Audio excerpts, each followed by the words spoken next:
The manga opens with a girl walking through a quiet alleyway. She stops as she finds a boy bound by a wooden restraint.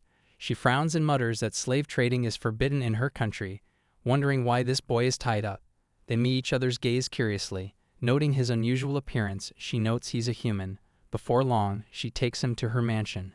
Time passes, and now the boy Haru serves her loyally. One afternoon she lounges on her throne, sighing that life has become unbearably dull. She's done everything from seeking adventure to attending grand events, yet peace persists, leaving her bored. Turning to him, she asks if there's anything she hasn't done. Haru smiles and says she should get married. She waves it off, scoffing at the idea, and asks who she would even marry. He interrupts playfully, pointing to himself. Her expression freezes, then her face flushes red as she snaps that he shouldn't joke about such things. When he says he'd like about 8 children, she nearly shouts in disbelief, calling him insane. Unfazed, he tells her not to worry and insists their bond is already close enough. She protests that she doesn't recall anything of that sort, but he continues softly, saying that ever since she found him, he's only looked at her. She taught him everything he knows, and to him, she became his entire world, so it doesn't feel strange to think they might be a couple. Flustered, she storms off, wondering what's gotten into him. She recalls how he used to feed her and rub her back, and she starts to question if she somehow gave him the wrong idea. Seeking advice, the princess finds her maid Maybelle in the kitchen and explains the situation. The maid pauses from washing dishes, listens, and shrugs, saying Haru has always been a fool who can't read the mood and blurts out whatever comes to mind. Still, she adds, he was just a kid when the princess took him in. The princess sighs softly, remarking that humans truly grow up fast, and admits that Haru has turned into quite a fine man. Her cheeks warm as she says it, catching the maid's curious gaze. The maid tilts her head and teases, asking if her lady might actually like him, but before she can finish, the princess flails and blurts out a denial, her face now entirely red. Though she insists it's not like that, her thoughts betray her, realizing the maid's guess is spot on. Still, she tries to reason that she's known Haru since he was a child and that it would be improper, especially with her being 340 years old. The maid simply thinks that explains it. Later, as she walks toward Haru's room, the princess muses that it's no surprise. Haru's feelings for her have always been obvious, and she's more shocked they aren't already together. She recalls how he often complimented her, saying every hairstyle suited her, always making her blush. When the maid reaches the door and steps inside, she finds the princess there with Haru. She mentions how he once said he wanted to marry her lady and starts to scold him lightly. Haru, holding the princess close, declares that he's serious. He says he loves his master with all his heart and means every word. The princess's face turns crimson, stunned by his boldness, until his next words, claiming he'd feel full for 3 meals just by licking her from head to toe.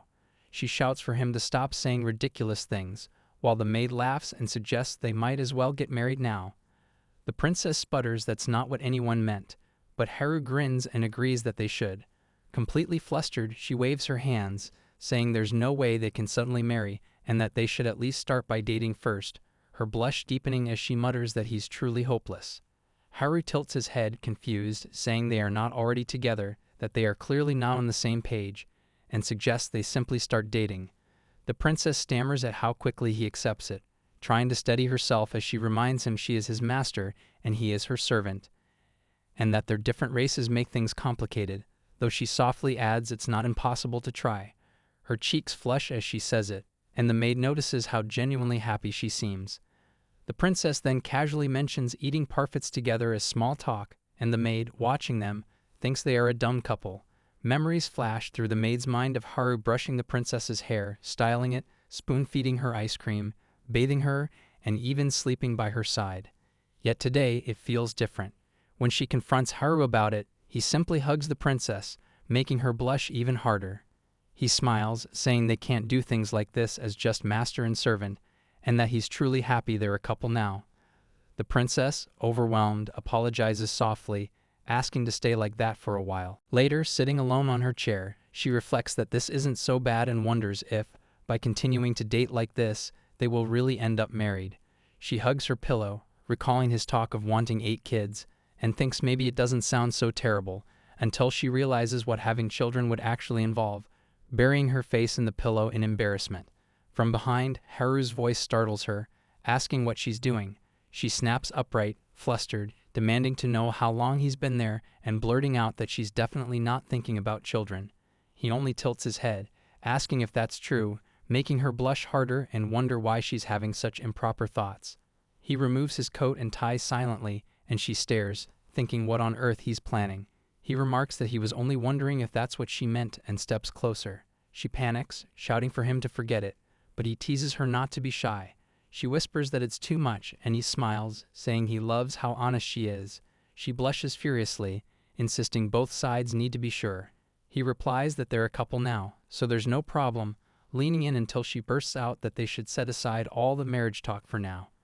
Haru freezes, clearly shocked, while later she sits in silence, lost in her thoughts.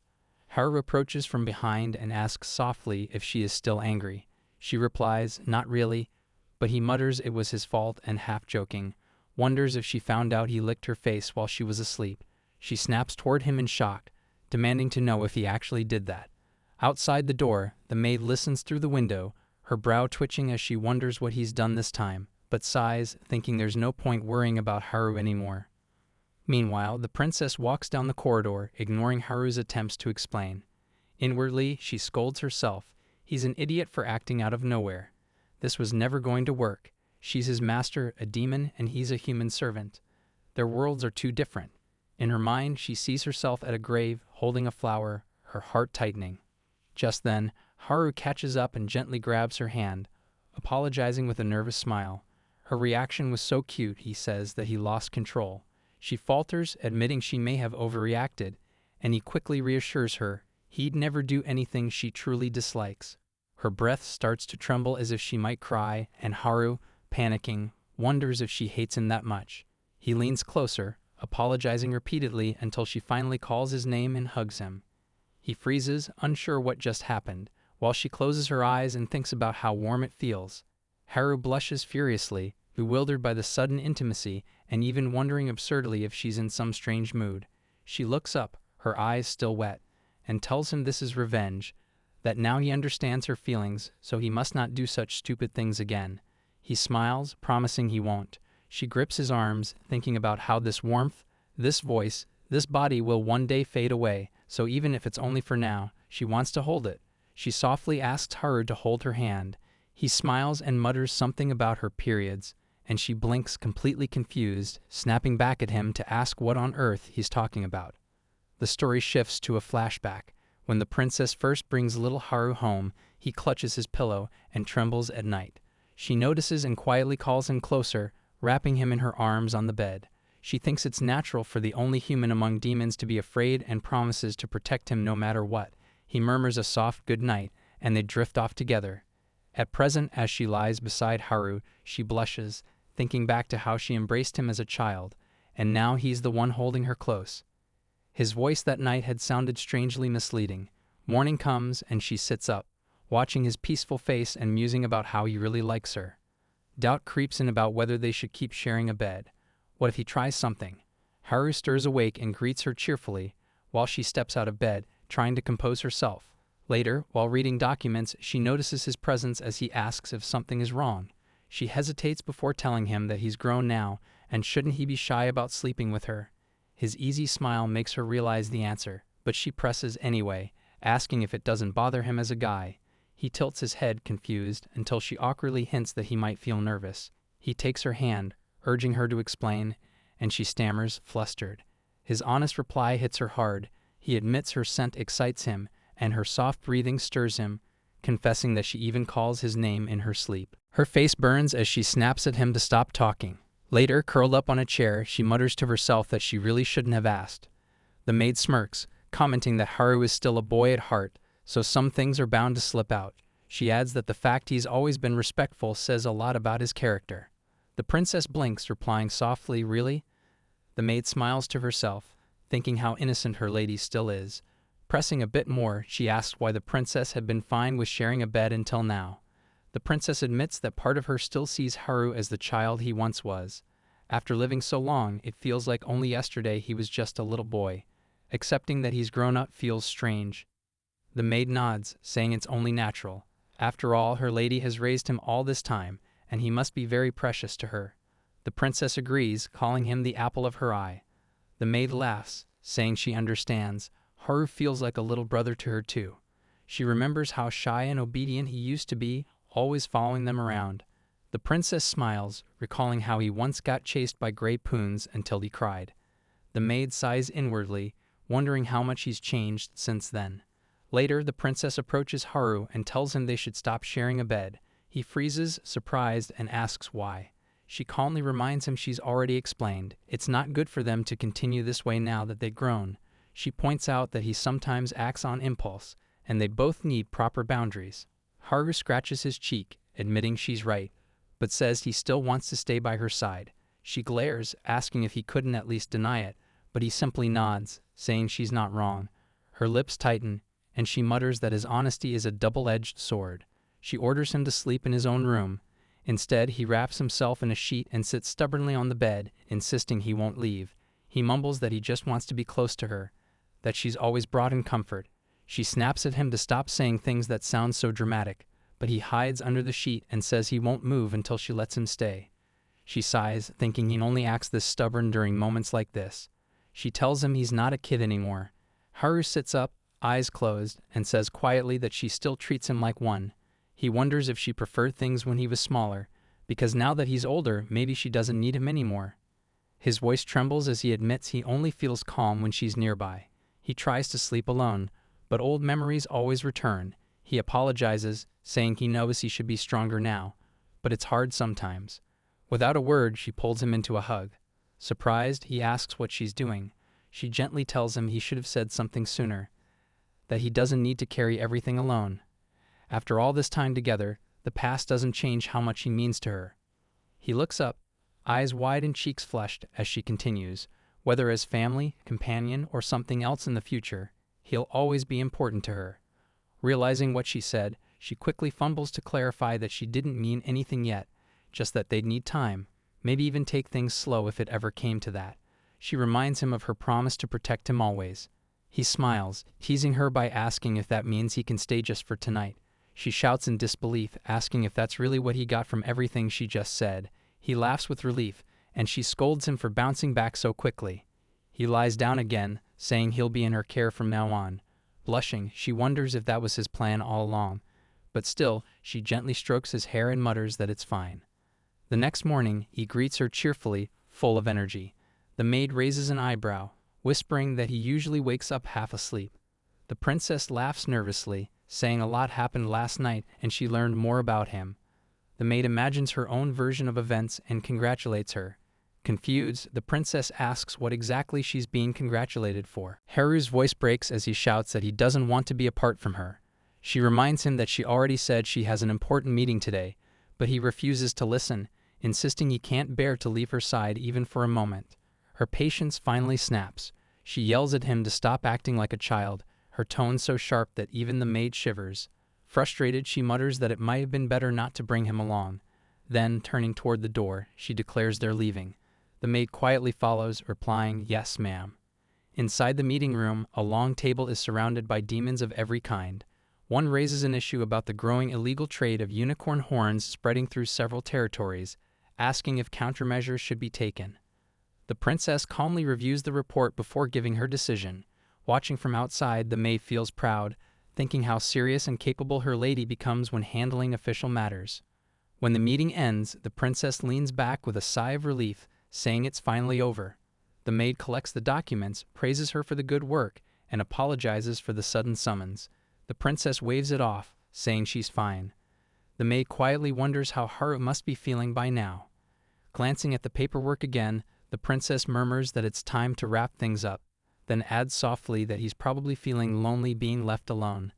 The maid smiles to herself, thinking how, even after such a strict scolding, her lady still worries about him.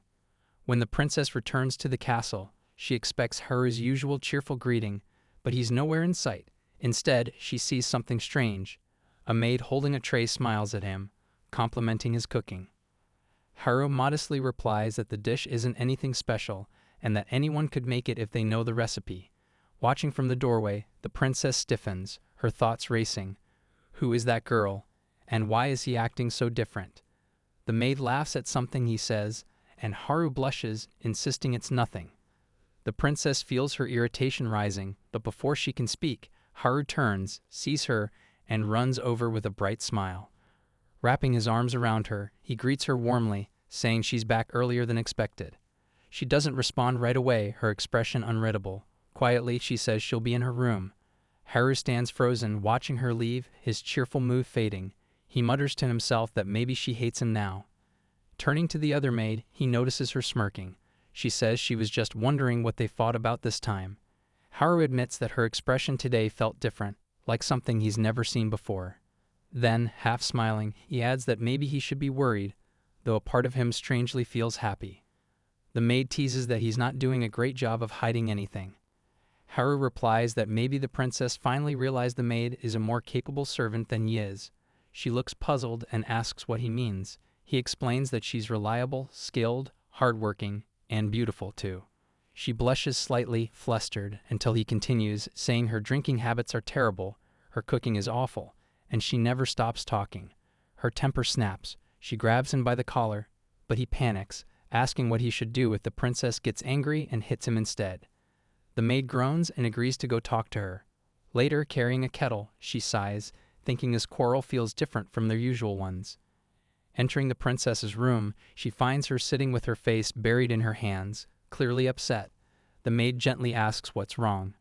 The princess lowers her hands, cheeks flushed, and admits that after seeing Haru being so close with another woman, her chest started to ache and her stomach felt strange, and she doesn't understand why.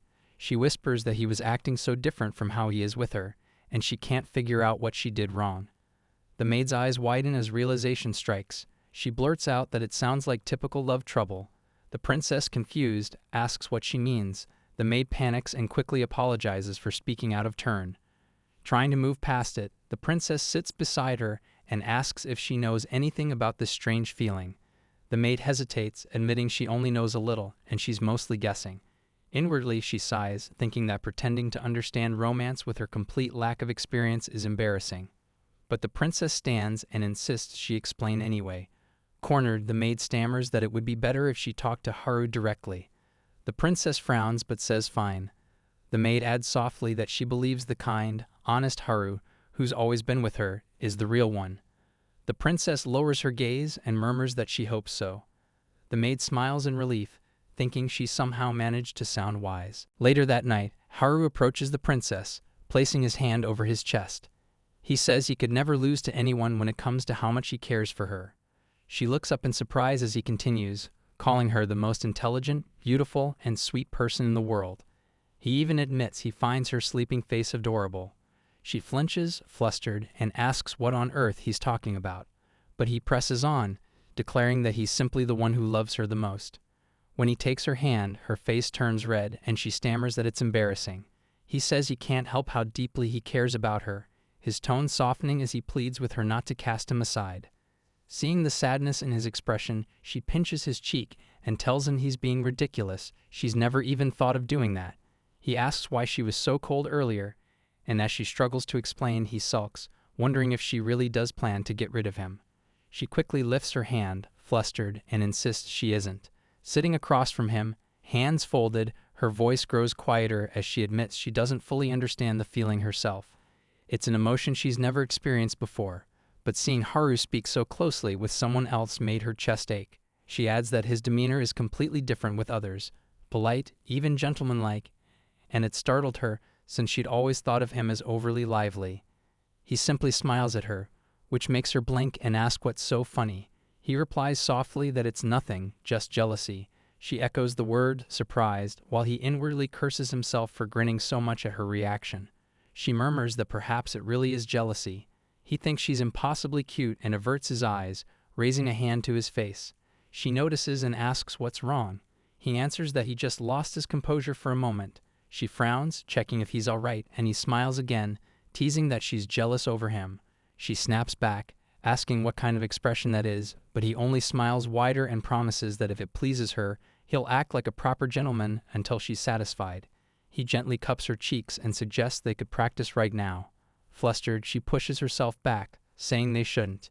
He grins, muttering that it's a shame, while she presses a hand to her lips, her heart still racing. The next day, she's reading over papers, thinking she's finally finished and it's time to leave. She calls for Haru but gets no answer. Outside, he is speaking with another maid, who comments that he's the remodeled human child she's heard about and asks if they can talk more after this. Haru starts to politely decline, saying he must attend to his master, but before he can finish, the princess appears from behind and loops her arm around his. Startled, he asks what's wrong, but she stays silent. He tilts his head and guesses she's jealous again. She snaps at him not to look so pleased about it, insisting it can't be helped. He catches the unspoken words and reassures her that she doesn't need to worry because his devotion will always belong to her. She blurts out for him to stop acting so happy about it, her cheeks burning with embarrassment. The next day, eager to leave, Haru rushes to the princess and says they should go out on a date. She glances at him with softened eyes but stays silent, so he nervously rubs his head, mumbling that it was only a thought. Still, he adds that they've never actually gone on one. She sighs inwardly, thinking this kid really has time to think about such things during work. He points out that they have no plans for the afternoon, and she admits they don't, silently realizing he knows her schedule too well to let her escape. In her room, she brushes her hair, grumbling that she never gets free time and that he never listens to anyone. She stares at her outfit, wondering if this is weird. Just then, a maid enters and asks to speak with her. Startled, the princess covers her head and snaps, asking what it is. The maid assures her it's nothing important, though inwardly she feels she's intruding on something private. Complimenting her hair, she asks if her lady will be going out today. The princess smiles and admits she bought these clothes long ago, but never had the chance to wear them. Since she's finally free, she thinks it wouldn't hurt to try something new. She adds quickly that Haru will be coming too, insisting it's not a date, though he may call it one. The maid smiles knowingly, recognizing it clearly is. Later, as Haru walks ahead in excitement, she grabs his sleeve, telling him he's walking too fast. He turns puzzled, then apologizes with a bright grin, saying he's just thrilled they're finally going out together. She tells him she's glad he's excited but asks him to slow down a little.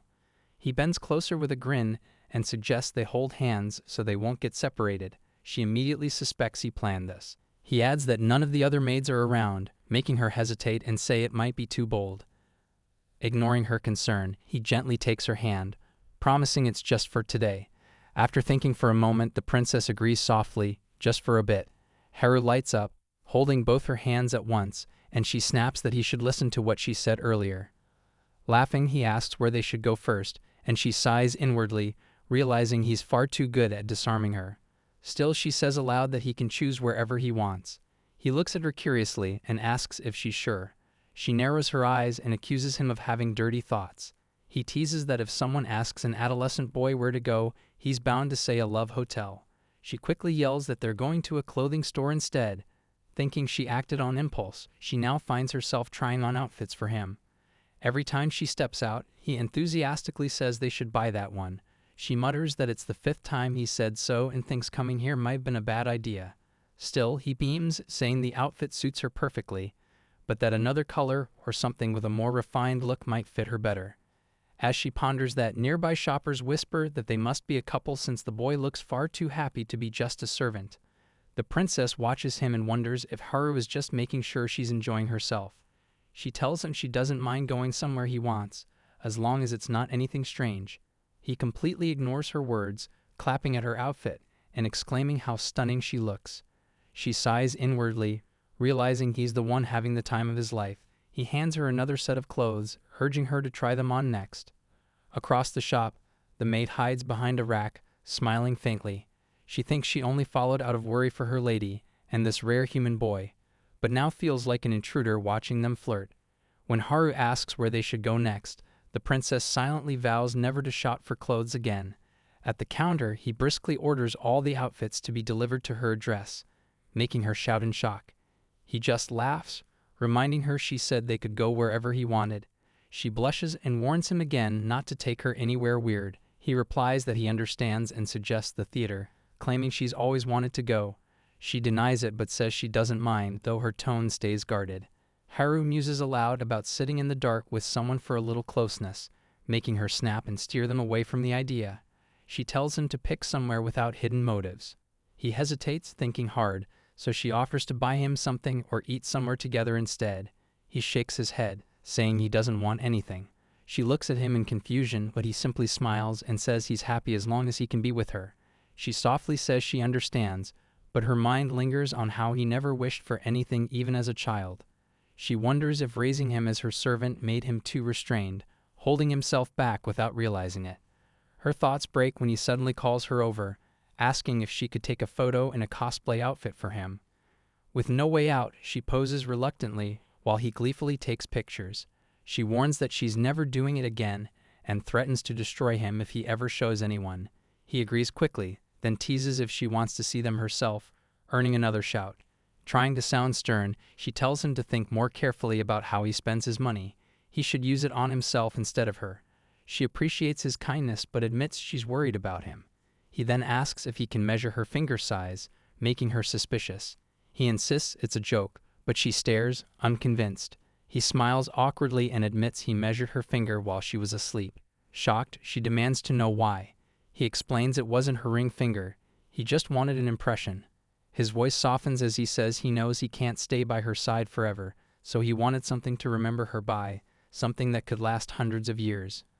The princess suddenly stands and tells him to never think that way. She promises she'll never forget him. Her voice shakes with emotion, drawing curious glances from nearby tables. He leans in and whispers that everyone's watching.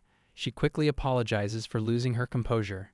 At a nearby table, a man lowers his newspaper, eyeing a photo that looks like her. Another comments how rare it is to see a human with a demon royal, especially one dressed in fine silk. Realizing what tomorrow's headlines might say, the princess silently dreads the scandal that's about to unfold. Just then, the maid approaches and quietly asks if something's wrong. Haru, still distracted, says no, until he notices it's Maybelle. She leans in and whispers that she'll take care of the bill, and he should get the princess out before anyone recognizes her. Haru nods, turns to the princess, and softly says, "My lady." Before she can react, he grabs her arm and runs, apologizing as they dash away. Laughing under his breath, he admits he's always wanted to escape like this. She snaps at him to stop looking so pleased and demands to be put down, but he refuses. She stares at him, surprised by how strong he's become, remembering how it used to be her carrying him. She mutters that she'll never forget today. Up ahead, Maybelle appears, scolding them for running around and causing a scandal. She reminds them to keep a low profile. Haru finally sets the princess down and she apologizes for being careless. Maybelle sighs, admitting she hadn't expected this either, and they have no plan for it. Confused, Haru asks why she was even there, jokingly accusing her of spying. Flustered, she stumbles for an excuse, then blurts that she was worried about them. Raising her voice, she accuses them of getting far too close lately. Haru frowns, asking what's gotten into her, while the princess's thoughts darken. If Maybelle had been following them the whole time, then she saw her in the cosplay outfit. Her expression falls. Belle, puzzled, asks what's wrong. The princess mutters that she wants someone to kill her. Concerned, Haru leans closer and tells her she still looks beautiful, even now. As the princess sips her tea, the taste brings back a fond memory of a much younger Haru, who once waited anxiously for her review after preparing it for the first time. She recalls the proud smile on his face when she declared it delicious, praising him for his skill and diligence. In the present, Haru's service is even more professional. He approaches her again, noting that she seems tired. He explains that he has prepared a special herbal tea and some refreshing desserts to help her unwind. After pouring the tea, he presents the arrangements for the following day, suggesting a change of route to avoid the crowded streets. He then reveals a stunning new dress for an upcoming society event, asking that she try it on so he can arrange for adjustments. Later, the princess recounts Haru's perfection to her maid Belle. She expresses a growing concern that by letting Haru handle everything, she is becoming useless and far too dependent on him. Belle disagrees, explaining that the princess has not become useless at all. Instead, her aura has simply softened over time, changing from the serious, cool, and level-headed impression she once gave. The maid's words leave the princess speechless. Alone in her room, she gazes at her reflection in the mirror and realizes it's true. She has become more mellowed out, perhaps due to the heavy weight of her duties as the demon queen. With a quiet smile, she resolves to reclaim some of her old independence. Just then, Haru's voice calls from behind her, announcing that her bath is ready. As she walks towards it, he instinctively moves to help her remove her robe. She immediately stops him. "Wait, no," she insists, This right here, this is the issue. Haru simply tilts his head and smiles gently, saying he enjoys looking after her and wishes to keep spoiling her even more. After her bath, as he softly brushes her hair, he murmurs, "Besides, I love each and every aspect of you, master." Blushing, she looks away and shyly insists, for the last time, "Stop saying that so freely." That night, the princess lies awake, her mind replaying the day's events. The next morning, she sits in her room, lost in thought, steeling her resolve. She sees it as a challenge, to live her daily life without relying on Haru. Just then, he enters with a cheerful "good morning," and immediately offers to help her change her clothes. The princess politely refuses, insisting she will do everything herself today. He protests, reminding her that this is his job, but she holds firm, suggesting he go help Belle instead. His desperation grows. He resists, stepping closer with a new dress in his hands and placing his hands on her shoulders. He dramatically declares that looking after her is his very reason for existence and asks if she plans to rob him of it. Annoyed, the princess retorts that his existential purpose is a bit of an issue for her and repeats that she will be handling things herself. As she tries to move past him, he blocks her path, much to her frustration. Watching from a distance, Belle observes the interesting standoff, musing on how their roles have completely reversed from what they used to be. The scene shifts to a memory of the past, where the princess calls over a much younger Haru. She gently dries his hair with a towel, warning him not to catch a cold and promising to read him a book she found for him in the city that day. Back in the present, the memory seems to fuel Haru's impassioned plea. He insists that he will handle everything for his master, claiming that being unable to do anything for her is absolute torture. Exasperated, the princess finally surrenders, raising her hands in defeat. She agrees to a compromise. He can help her with her clothes, but nothing else. Satisfied, Haru accepts the terms and gently ties the ribbon of her dress into a perfect bow. The princess notices a loose button on Haru's sleeve. She sees this as the perfect chance to prove her usefulness, while he immediately recognizes the determined look in her eyes. She wants to fix it herself. He worries it might be dangerous, and his fears prove correct when she promptly pricks her finger with the needle.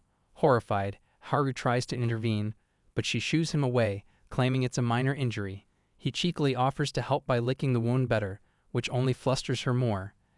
As she refocuses on the task, Haru giggles and comments that she seems like a newlywed. The remark startles her, causing her to prick her finger again. He can't help but giggle, telling her she's incredibly cute when she tries her best for him. Listening from outside the door, Belle grows annoyed with their constant back and forth. The princess finally finishes the admittedly clumsy stitching. Despite the poor job, Haru accepts the shirt with a beaming smile, declaring the work magnificent and promising to cherish it for life. The princess blushes at his over-the-top praise, while Belle sighs from the hallway, muttering about the dumb couple. That night, the princess sneaks off for a bath alone, proud to have slipped past Haru. But once in the tub, she realizes there's no soap and instinctively calls his name, then stops herself, frustrated. It's been so long since she bathed alone. The tub feels oddly empty. Curling up in the warm water, she scolds herself for growing so used to him. As she relaxes, memories of Haru flash through her mind. A shy boy apologizing for spilling tea, a teenager proudly serving her favorite treats, and now, a young man eagerly demanding praise. She wonders when things changed, when he started caring for her more than she cared for him. Later, stepping out, she's surprised to find Haru waiting. He asks where she went, shocked to hear she bathed alone. Annoyed, she snaps that it's normal and questions why he insists on serving her so much. Haru turns serious. He says serving her is his whole reason for existing. He feels different from others, like nothing matters except being useful to her. She turns away, uneasy with his devotion, and quietly asks if he'd still care for her if she were more like her old self, dignified, serious, and cool. Haru simply giggles, asking if that was what was bothering her. He looks at her warmly and insists that the master he loves hasn't changed one bit and that she will forever be his attractive, beloved master. His heartfelt words widen her eyes. She looks down, whispering, "That's a lie, right?" Haru insists that it's not a lie, showering her with a torrent of compliments, calling her attractive, cool, beautiful, and as bewitching as a rare diamond. The princess places a hand over his lips to stop him, but giggles, finally accepting his feelings. "If that's what you think," she says, "then I guess it's all fine." Seeing the sudden seriousness on his face, she asks what's wrong, and he simply tells her not to worry and to leave everything to him. The scene shifts, revealing the origin of his devotion. For Haru, the princess has always been his one and only. Since he was a child, her praise was the only thing that brought him true relation. He constantly asked himself how he could be more useful to his favorite person and how he could make her smile more. It was then that he decided to devote the entire purpose of his existence to her. The story returns to the present, with Haru serving the princess a new flavor of tea he wants her to try. She seems distant, commenting on how much he has grown up and changed. He doesn't quite understand, but she smiles warmly, holding her cup. She assures him that one thing will never change. The tea he makes will always be the absolute best. Haru blushes at the high praise. He stares at her, completely captivated. When she asks if there's something on her face, he can't help but mutter, "No, I was just thinking that I love you so much." The princess immediately erupts, shouting, "You idiot," and scolding him for using the L word so freely, all while a nearby bell bursts into laughter. Princess Elia receives a call from her mother, who, feeling nostalgic after looking through old photo albums, asks if Elia is eating and sleeping well, then suddenly asks if she has a lover. Caught off guard, Elia instinctively pictures Haru and blurts out, "I do," before panicking, making an excuse about work, and abruptly hanging up, leaving her parents stunned. Staring at her phone, Elia is shocked by her own reaction. She realizes their relationship has remained undefined for too long and feels it's time to confront her feelings. But doubts creep in. Wasn't she the one who once took care of him like a child? Is it wrong to feel this way now? As she wrestles with her thoughts, she pictures them sleeping side by side and finally admits to herself, "I really like him, don't I?" Just then, Haru and Belle enter. Seeing Elia hiding her face in a pillow, Belle hesitates, but Haru approaches cheerfully. Elia quickly composes herself. Haru, excited, announces that he won amusement park tickets in a lucky draw. Without picking up on her emotional state, he happily shows her the tickets and points out the Ferris wheel's sealed gondola, a perfect chance for just the two of them. Elia is conflicted. Part of her wants to go, but seeing his carefree expression, she realizes he doesn't share her growing emotional turmoil. At the amusement park, Belle joins them, explaining she came to prevent rumors, since there were 3 tickets. Haru ignores her and takes Elia's hand, complimenting her looks. As Belle protests, the two walk off, deciding to try the nearest rides first. Elia learns it's Haru's first amusement park visit. He admits he's only read about them and only really knows the Ferris wheel. Smiling, he asks her to teach him, and Elia blushes, determined to make the day special. While approaching a ride, Haru suddenly pulls her close, saying he read that it's a ride where couples are supposed to sit together. Elia suspects he's pretending, but he insists he's never lied to her, something she quickly disputes. Trying a different approach, he offers her ice cream and sweetly asks, "Open wide, dear master." Flustered, Elia tells him to stop, pointing out that Belle is watching. Belle simply waves it off, saying she's already used to their antics. With pleading, puppy dog eyes, Haru insists that he read it's common for people to feed each other at amusement parks. Elia tells Haru that's definitely a lie. He apologizes, admitting he just really wanted to get closer to her. She reminds him that with Belle present, they need to act in moderation. Surprisingly, Haru agrees and encourages the two of them to go on a ride by themselves, saying he'll wait. On the ride, Belle comments on how rare it is for Haru to act this way, wondering if he's actually becoming more mature. From her seat, Elia waves down at Haru, and he happily waves back. After the ride, Haru gushes about how splendid it was to wave at her from afar. She silently wishes he would show interest in things other than her for a change. Just then, he stops, captivated by a giant teddy bear prize. She is amused by his unexpectedly childish side, but he clarifies that he wants it so he can wear it as a costume to brazenly flirt with her. She immediately tells him to stop. Next, they arrive at a haunted house, with Belle following curiously. She finds it a strange choice, musing that Haru shouldn't be scared of mere ghosts. Inside, Haru immediately feigns terror and clings to Elia's hand for safety. Playing along, Elia promises to protect him. Afterward, Haru goes to get drinks, leaving the two women on a bench. Belle notices Elia's lively mood has vanished, replaced by a look of dismay. Seizing the moment, Elia turns to her maid and asks seriously, "There's something I'd like to ask you. What do you think about Haru and me?" A smirk spreads across Belle's face as she muses that, with everything that's happened, There's no other way to describe them but as an idiot couple. When Elia asks for an honest opinion, Belle confirms that they certainly look like lovers now, even if in the past they sometimes resembled siblings or a parent and child. Iliad admits she has left their relationship vague for too long and feels it's time to face Haru properly, but she is still unsure of what she truly wants to be to him. Belle advises her not to worry, pointing out that there is no precedent for a demon-human relationship. It's something only they can figure out, and there's no need for Iliad to force herself into any specific role. Just then, Haru returns with drinks, waving happily.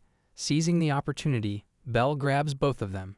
Declaring that they need time to talk things through, she marches them to the Ferris wheel and pushes them into a gondola by themselves. Inside, Ilia is mortified at being ambushed, while Haru seems to be happily wondering how he should thank Belle for setting this up. Flustered, Ilia realizes she has to say something. She takes a deep breath and tells Haru that she has something important to discuss. She begins by apologizing for being unclear about her feelings for so long. She admits that when he first mentioned marriage, she was confused, as she still saw him as the boy she had raised. But she confesses he isn't the only one who has changed. She can no longer think of him as just a child. She explains her internal struggle, how she tried to limit her role to that of his guardian, believing a relationship between their two species could never go smoothly.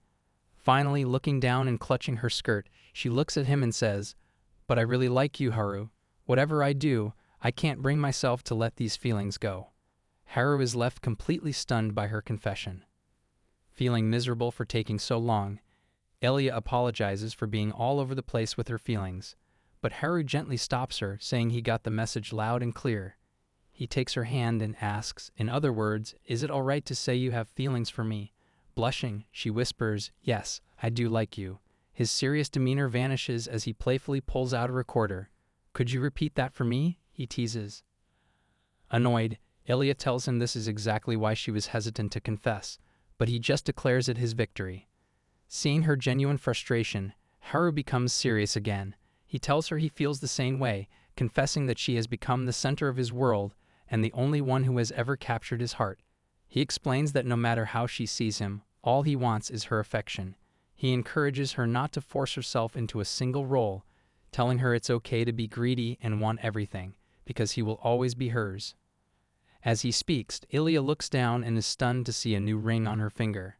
Haru smiles, asking if, with marriage in mind, they can officially start dating. Flustered, she asks when he put it on her. He explains with a mischievous grin that he wanted some physical evidence to commemorate the occasion. She calls his thoughts scary, but he simply asks again, "As your lover, please take care of me." Blushing, Elia replies, "Please take care of me too." As the new couple exits the ride, Belle watches them, concluding that things went well. Haru promises he'll do his best to make Elia fall for him completely as a man. Elia, however, sets some ground rules. Their relationship must be kept secret from everyone but Belle, and any talk of marriage is off limits. She explains that because he is human, he is not yet an adult, and she wants him to be able to take care of himself before making such a serious commitment. Haru pouts but agrees to do his best. Watching them, Belle thinks to herself that Haru's future won't be easy. Later, when Haru and Elia are alone, he points out that it's just the two of them. Twisting a mug in her hands, Elia calmly replies that they're also alone when they sleep. Haru presses the issue, arguing that since they are officially dating now, they should be more intimate. He clasps his hands together, pleading with her. However, Elia has a different idea for how their relationship should change. "You see, Haru," she begins, "would you stop calling me master?" Confused, Haru asks if she is telling him to leave. Frustrated, Elia clarifies that's not what she means at all. She explains that since they are properly dating, their master-servant dynamic has to evolve. She makes her request. When they are alone, she wants him to call her by her name. Haru is completely shaken by the suggestion, excitedly asking if she's sure and eagerly promising to do it. Elia sets a firm rule. He can only call her by name when they are alone. He tries it out, stammering, "Elia? Sama?" She tells him it sounds a bit weird. He gently teases her, asking if she's embarrassed, which she quickly denies. The next morning, Princess Elia sits on her bed, watching Haru sleep. As she gently tries to wake him, the thought crosses her mind, "We're lovers now, aren't we?" Just then, his eyes flutter open. Flustered, Elia is caught off guard when he groggily calls her name, "Elia-sama?" Blushing and unsure how to act, she quickly says good morning and turns away. As she mentally scolds herself for being so embarrassed, Haru suddenly pulls her into a hug, telling her she's as cute as ever. Ilya protests, but Haru explains that since they can only be affectionate in the morning and at night, he needs to charge up his energy for the day. 10 minutes later, he's still clinging to her. When she says she needs to get changed, he leans in as if for a kiss, bargaining for a service to make him let go faster. She turns her head away, telling him he has lost all self-control. Standing before him, Ilya lays down the rules for their public life. In front of everyone, he must behave professionally. No careless talk, no clinginess, and absolutely no calling her by her name. He must learn to compartmentalize. He agrees, but asks for one last recharge. She points out this is his 5th time asking, but allows one final hug, which he immediately tries to extend, causing her to exclaim that this will never end. Later in her office, Belle brings Ilya documents for a meeting, but the princess is completely distracted. Her mind replays Haru begging her for recharges all morning. She reasons his stubbornness, concluding that he has likely been holding back for a long time due to their age difference, and decides that she has no choice but to accept this much affection. Ilya blushes as she thinks about Haru, and Belle leans in to whisper, "My lady, your grin is showing. She'll be found out immediately if she continues making that face." Just then, Haru enters the office. Ilya is instantly flustered, avoiding his gaze as he tries to confirm the day's arrangements. When he gets near to discuss a meeting, she physically pulls away. Belle watches the painfully awkward exchange, thinking to herself how unnatural they both are. Later, during a break, Belle sits them both down. She tells them they are trying too hard and that if they want to keep their relationship a secret, they need to act more naturally. Ilya apologizes, admitting she can't help but feel self-conscious. Then he asks about doing secret lovey-dovey stuff, like holding hands and hiding, causing Belle to sigh. When Ilya asks if that would really be enough for him, he admits that being near her without being able to touch her is torture. Ilya makes a promise. If he behaves at work, they can do as he likes once they get back. This sends Haru's imagination into overdrive. He snaps to attention with a salute and declares, "Roger. For Lady Ilya's sake, I shall put my heart and soul into this task." She demands to know what he was just thinking, but he just promises to handle his weird thoughts and returns to his station. As Ilya groans in embarrassment, Belle silently wonders if the two of them will be all right. Back at their desks, Haru's attitude is completely professional as he brings Ilya another document. She is struck by his sudden change in demeanor and tries to compose herself. As she focuses on her work, she glances up and sees Haru give her a small secret smile from across the room, making her heart flutter all over again. After work, Haru professionally wishes his master a good evening. Ilya finds herself feeling unexpectedly uneasy with his professional distance. She was the one who told him to be less clingy, but when he finally takes her hand, she can't help but get flustered. He notices her reaction and asks if something is wrong, but she just blames him, leaving him confused. Later, at bedtime, Ilya comments on how surprisingly composed she was during the day, feeling confident their secret is safe. Haru, however, admits it was very tough for him. He then reveals a new perspective he's discovered. Holding back all day is a joy itself. Ilya finds this a bit scary. He pulls her into a tight hug, explaining that because he has to restrain himself at work, being with her like this at night is all the more enjoyable. As he whispers her name, he's surprised she isn't resisting. She tells him she has no reason to as long as he doesn't try anything weird. The next morning, Ilya reminds Haru that he has to separate again. Blushing, he explains that the more he holds back during the day, the better it feels when he can let it all out later. He then reminds Ilya they haven't done their morning recharge yet. When she hesitantly asks if it's necessary, he playfully warns that without his hug, he might not be able to hide his feelings at work, and everyone will find out. Realizing he's found a new way to tease and pressure her, Ilya blushes and reluctantly hugs him. Just outside the door, another maid overhears everything and turns red herself. On a quiet afternoon, a sleepy princess rests her head on Haru's shoulder. The calm is shattered when Belle sprints into the room, announcing that something important has come up and the princess must come quickly. Ilya sits up, flustered at being seen in such an intimate position, but Belle ignores it, insisting they must go. Belle explains they have an unexpected visitor who specifically requested to see Ilya. When they enter the room, Ilya's eyes widen in shock. A girl sits casually sipping coffee. Yo, it's been a while, Ilya, she says. As Haru wonders who the guest is, Belle quickly pulls him aside and whispers that it's Meifa, the powerful demon queen of the eastern continent and an old acquaintance of Ilya's. She explains that Meifa is in the country on business and often mocks their kingdom for becoming soft.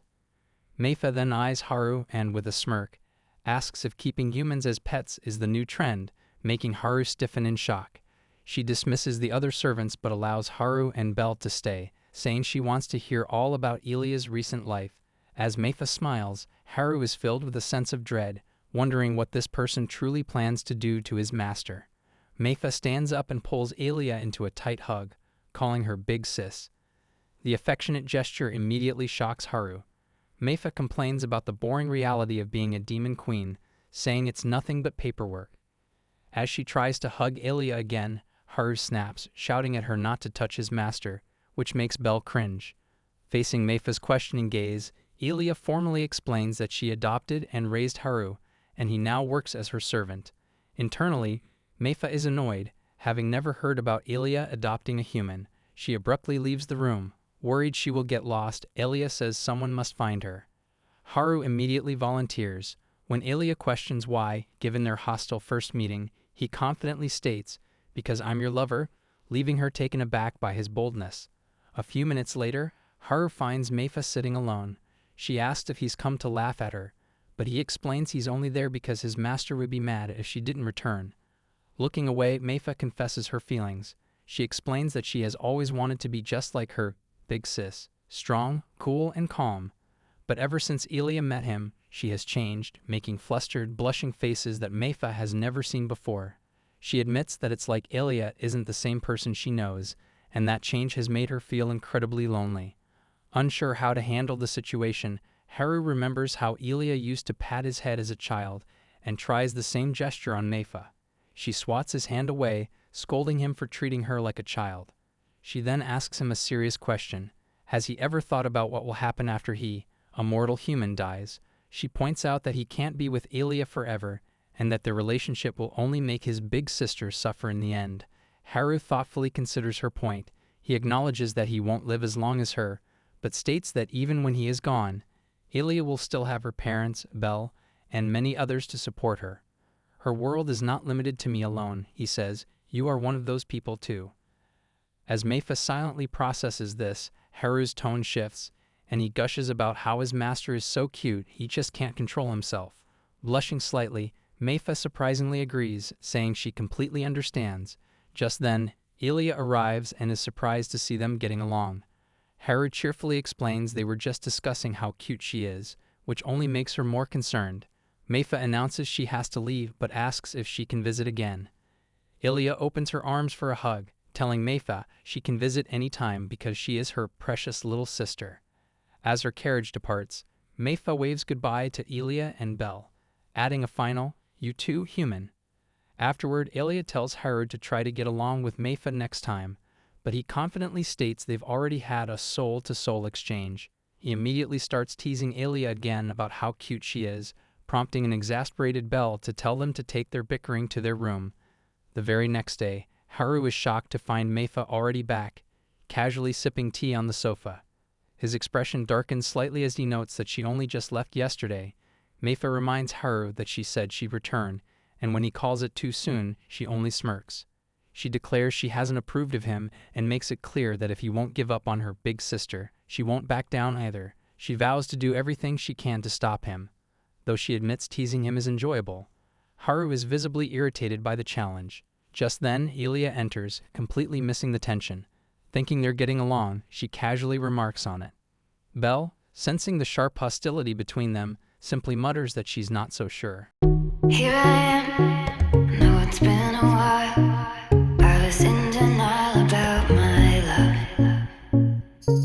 Here I stand, I know I walked away.